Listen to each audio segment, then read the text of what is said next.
আধুনিক ডিজিটাল মার্কেটিংয়ের জগতে একটা দারুণ জিনিস নিয়ে আজ কথা হবে, আর সেটা হলো মেটা কনভার্জেন্স এপিআই বা সংক্ষেপে ক্যাপি।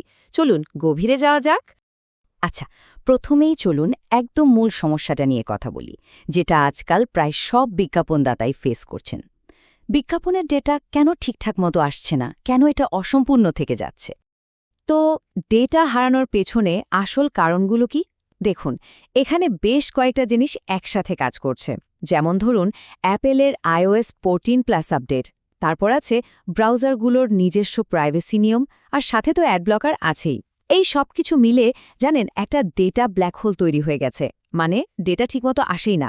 আর এর ফলে সবচেয়ে বড় সমস্যাটা হলো কোন বিজ্ঞাপনটা যে আসলেই কাজ করছে সেটা বোঝায় মুশকিল হয়ে পড়েছে।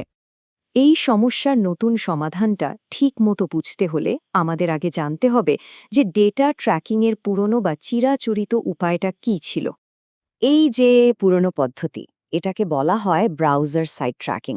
এখানে ডেটা যেত সরাসরি ইউজারের ব্রাউজার থেকে সোজা ম্যাটার কাছে, মানে তথ্যের একটা সরাসরি সংযোগ। কিন্তু সমস্যা হলো এই সংযোগটা এখন খুবই ভঙ্গুর, মানে সহজেই ভেঙে যায়। এই কথাটা কিন্তু পুরনো সিস্টেমের মূল দুর্বলতাকে একদম চোখে আঙুল দিয়ে দেখিয়ে দেয়। ব্রাউজার থেকে সরাসরি ডেটা পাঠানোর এই সহজ রাস্তাটাই বিভিন্ন প্রাইভেসি টুলের কারণে খুব সহজে ব্লক হয়ে যাচ্ছে। তাহলে চলুন এবার আধুনিক সমাধানটা দেখি, যেটা এই সব বাধা বিপত্তিকে পাশ কাটিয়ে যেতে পারে। এখানেই আসে সার্ভার সাইড ট্র্যাকিংয়ের ধারণা। এখানে ডেটা কিন্তু ব্রাউজার থেকে সরাসরি মেটাতে যায় না।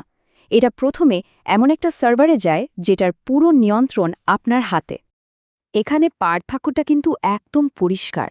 একদিকে ব্রাউজার সাইড ট্র্যাকিং, যা কিনা ব্লকারের কাছে খুবই দুর্বল, আর অন্যদিকে সার্ভার সাইড ট্র্যাকিং, যা এসব ব্লকারকে পাত্তাই দেয় না।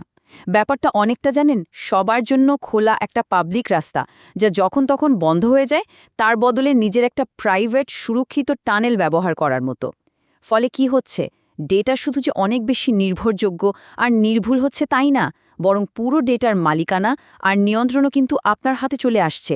এটা একটা বিশাল ব্যাপার। তো প্রশ্ন হলো, এই যে সুরক্ষিত টানেলের কথা বলা হচ্ছে, এটা আসলে কিভাবে তৈরি করা হয়? চলুন পুরো প্রক্রিয়াটাকে কয়েকটা সহজ ধাপে ভেঙে দেখি। প্রথম ধাপটা হলো ভিত্তি তৈরি করা।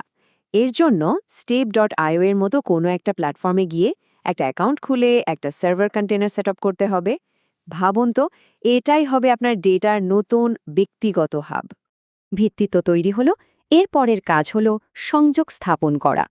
এই নতুন ক্লাউড সার্ভারটাকে আমরা একটা বিশেষ ধরনের গুগল ট্যাগ ম্যানেজার কন্টেইনারের সাথে লিংক করে দেব, যেটা বিশেষভাবে সার্ভার সাইড ডেটা হ্যান্ডেল করার জন্যই বানানো হয়েছে। এবার আমরা আমাদের ওয়েবসাইটকে বলবো, শোনো, এখন থেকে সব ট্র্যাকিং ডেটার একটা কপি আমাদের নতুন সার্ভারে পাঠাবে। আর এই ডেটা পাঠানোর বাহন হিসেবে আমরা ব্যবহার করব একটা GA4 ট্যাগ। খুবই সহজ, তাই না? বেশ, এই পর্যন্ত আসার পর একটা মজার পরিস্থিতি তৈরি হয়। ডেটা এখন দুটো আলাদা রাস্তা দিয়ে যাচ্ছে। একটা হলো পুরনো ব্রাউজারের রাস্তা, আর অন্যটা হলো আমাদের নতুন সার্ভার ট্যানেল।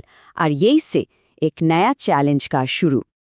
ভাবুন তো, একজন ইউজার ওয়েবসাইটে একবারই এলো, কিন্তু যেহেতু ডেটা এখন ব্রাউজার আর সার্ভার দুটো জায়গা থেকেই আসছে, তাহলে মেটা কয়টা ইভেন্ট পাবে? উত্তরটা হলো দুটো। একই কাজের জন্য মেটা দুটো আলাদা সিগন্যাল পায়, একটা ব্রাউজার থেকে আর একটা সার্ভার থেকে। এর ফলে কি হয়, ডেটা ডাবল কাউন্ট হয় আর রিপোর্টিংয়ে বিরাট গড়বড় হয়ে যায়। এই সমস্যার সমাধানটাই হলো ডিডুপ্লিকেশন। এটা একটা খুবই স্মার্ট প্রক্রিয়া। বলতে পারেন ব্রাউজার আর সার্ভার থেকে আসা ডেটার মধ্যে একটা গোপন হ্যান্ডশেকের মতো কাজ করে এটা। তো আসল ব্যাপারটা কি, আমরা প্রত্যেকটা ইভেন্টের জন্য ব্রাউজার থেকে আসা ডেটা আর সার্ভার থেকে আসা ডেটা দুটোকেই একটা একই রকম ইউনিক আইডি বা পরিচয়পত্র দিয়ে দিই। এরপর যখন মেটা দুটো সিগন্যালেই একই ইভেন্ট আইডিটা দেখে, ও সঙ্গে সঙ্গে বুঝে যায় যে আরে, এই দুটো তো আসলে একই ইভেন্টের অংশ। তখন সে দুটোকে এক করে একটা নিখুঁত সঠিক ডেটা পয়েন্টে পরিণত করে। ব্যাস, সমস্যা সমাধান। শেষ পর্যন্ত এই পুরো পদ্ধতিটা আমাদের ট্র্যাকিং সিস্টেমকে একটা ভাঙাচোরা, অনুমান নির্ভর অবস্থা থেকে বের করে এনে কাস্টমারের পুরো জার্নির একটা পরিষ্কার এবং শক্তিশালী চিত্রে রূপান্তরিত করে। আর এটাই কিন্তু এই পুরো সেটআপের আসল ক্ষমতা। এটা এমন একটা নির্ভরযোগ্য ডেটার ভিত্তি তৈরি করে দেয় যার উপর দাঁড়িয়ে অনেক ভালো অনেক কার্যকর মার্কেটিং স্ট্র্যাটেজি তৈরি করা সম্ভব।